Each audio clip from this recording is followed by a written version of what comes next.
Thank you, Dr. Krieger. Graduates, you have the admirable chosen occupation, education. It is your vocation. In Latin, the word vocation means calling. You have been called to educate. Take that calling seriously. Be an ethical leader, one who inspires, a servant leader with integrity. Never doubt that you make a difference. One of my favorite stories was adapted from the poem Star Thrower by Lauren Elsie. It's the tale of an old man who went to the beach every day to write. And one day he was out there and he saw this little boy, and he watched as this little child picked something up and tossed it into the ocean. And as the boy came closer, the man called out, "Hey, good morning. What are you doing?" And the young boy paused, and he looked up, and he said, "Why, I'm throwing these starfish into the ocean. You see, the sun is going to come out, and it's going to get really warm, and they're going to die if they don't have water."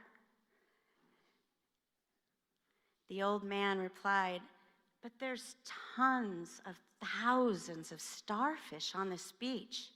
I'm afraid you won't be able to make a difference at all." You know what that little boy did? Most of you know my poem, don't you?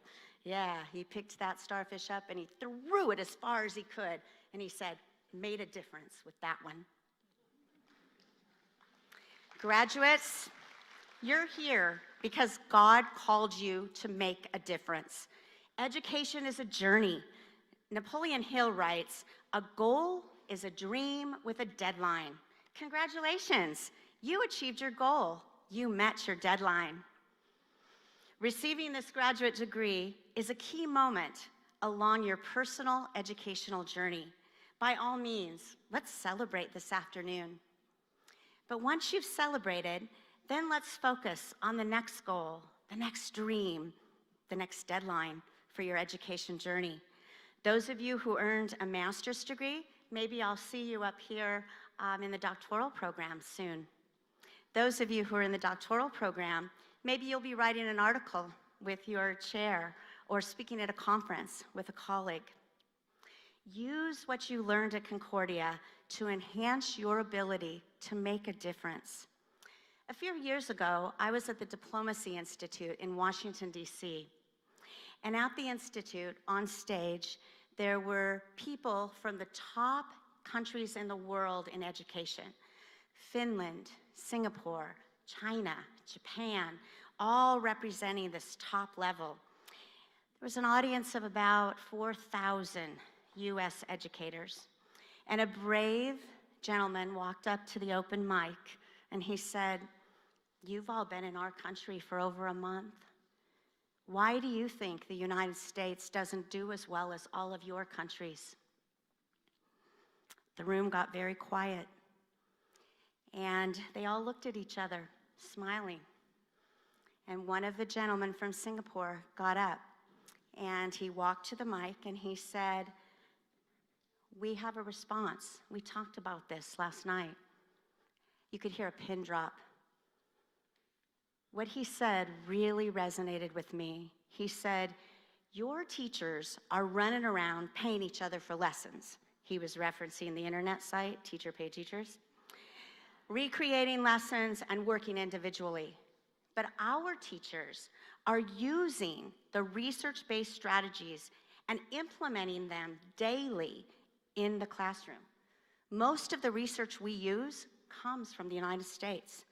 Our teachers team together to analyze data, to evaluate lessons and student behavior, to create purposeful goals to make a difference each time they facilitate a group of children, youth, or adults. Our teachers carry a mutual respect for each other, and they work as a team." Wow. I know at Concordia you've learned to be wise, honorable, and cultivated. You worked in teams and independently, and you were a critical consumer of the education research.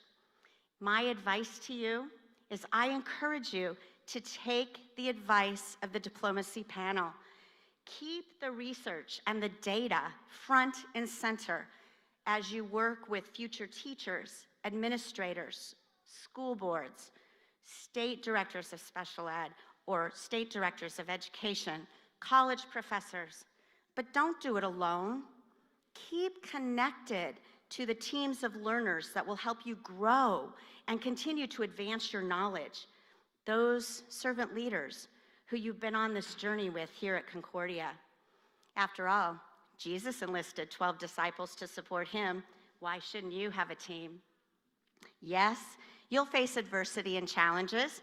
Many of you already have.